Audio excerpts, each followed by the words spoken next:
Assalamualaikum warahmatullahi wabarakatuh. Bismillahirrahmanirrahim. Alhamdulillah, salatu wassalamu ala rasulillah wa ala alihi wa ashabihi wa man ittaba'a hudah, amma ba'du.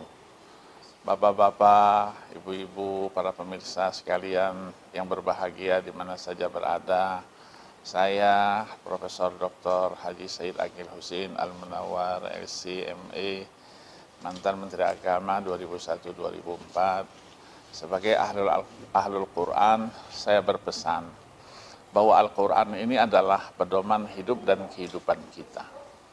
Dalam banyak ayat, Al-Quran menjelaskan jati dirinya. Hudal lil muttaqin, hudal linnas wa bayyinatin minal huda wal furqan. Ya ayuhan nas, qad anzalna ilaikum qad ja'akum burhanun min rabbikum wa anzalna ilaikum nuran mubina. Qad ja'akum minallahi nuru wa kitabun mubin, dan seterusnya. Qad ja'atkum mau'izatun min rabbikum wa shifaa'un lima fis suduri wa hudaw wa rahmatul lil mu'minin. Dan banyak ayat-ayat yang lain lagi yang menjelaskan jati diri Al-Quran. Kalau Al-Quran itu adalah pedoman dalam hidup dan kehidupan kita, maka kita simpulkan bahwa Al-Quran itu adalah rujukan kita. Nah, untuk menjadikan rujukan dan pedoman ini bermanfaat bagi kita, masyarakat secara umum, maka dia harus dibaca. Tidak hanya disimpan di dalam lemari, dia juga harus dihafal. Menghafal Al-Quran tidak sulit seperti yang digambarkan oleh orang-orang. Karena di dalam Al-Quran sendiri Allah jelaskan, walaqad yassarnal Qur'ana lidzikri fahal mim muddakir. Mudah. Jangan tergambarkan ada 30 juz, 114 surat. Tidak, mudah. Dan di Sumatera Utara sendiri sudah dibuktikan dengan program tidak lebih daripada 5 bulan.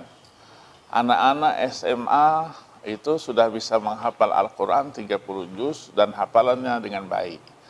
Nah, maka dari itulah MTQ yang ke-37 yang dilaksanakan di Kota Tebing ini diharapkan untuk memberikan motivasi kepada masyarakat, memotivasi anak-anak kita, memotivasi peserta didik kita untuk cinta kepada Al-Quran. Cinta kepada Al-Quran berarti kita membacanya, menjadikan alat komunikasi kita bisa berdialog dengan pencipta kita, Allah Subhanahu wa Ta'ala. Kita hafalkan, kemudian kita pahami isi dan kandungannya. Tafsir Al-Quran yang sekarang alhamdulillah berkembang begitu pesat di tanah air tercinta, sehingga dijadikan sebagai cabang yang dimusabakohkan, bukan hanya bahasa Indonesianya, tetapi dengan bahasa lain, 2 bahasa asing, yaitu bahasa Arab dan bahasa Inggris. Kita bangga dengan penampilan peserta-peserta kita yang bukan orang Inggris, yang bukan orang Arab, bisa berbicara bahasa Arab dengan fasih, bahasa Inggris pun, bahasa Indonesia tentunya ya lebih fasih lagi.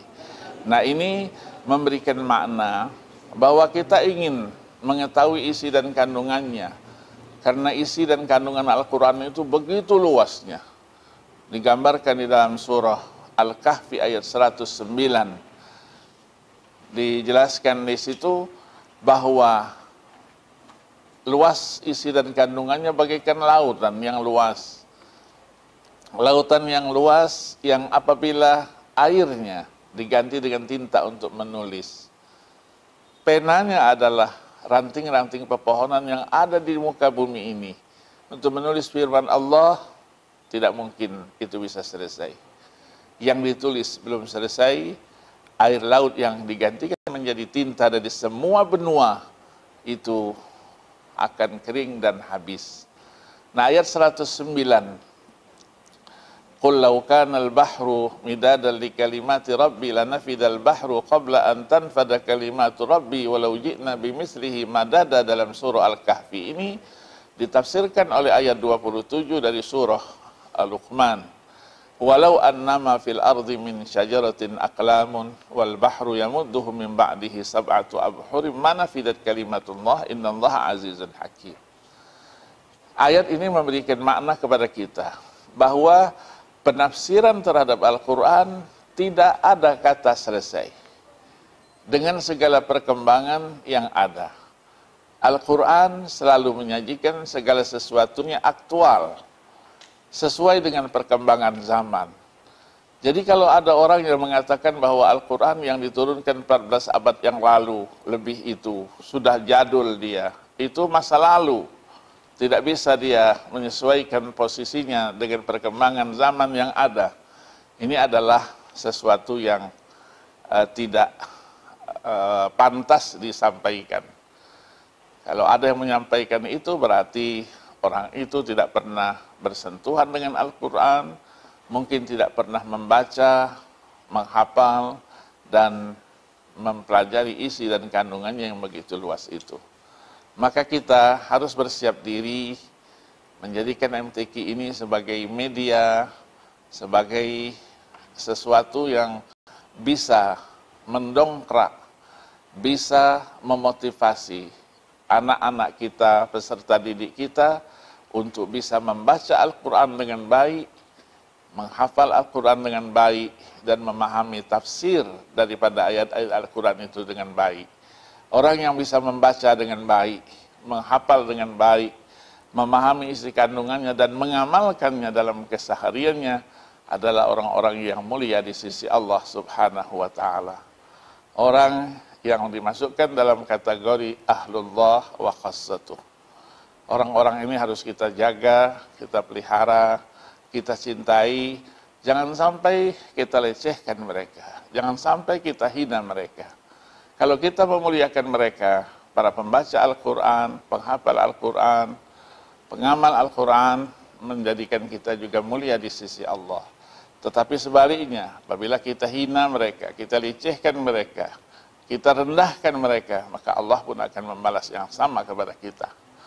Selamat saya ucapkan dan terima kasih kepada Bapak Gubernur, seluruh tokoh, ulama, masyarakat Sumatera Utara yang sudah bergabung dengan gigih dan semangat yang tinggi melaksanakan MTQ yang ke-37. Terus berprestasi, karena prestasi tidak akan kita peroleh tanpa satu perjuangan yang panjang. Mohon maaf. Wassalamualaikum warahmatullahi wabarakatuh.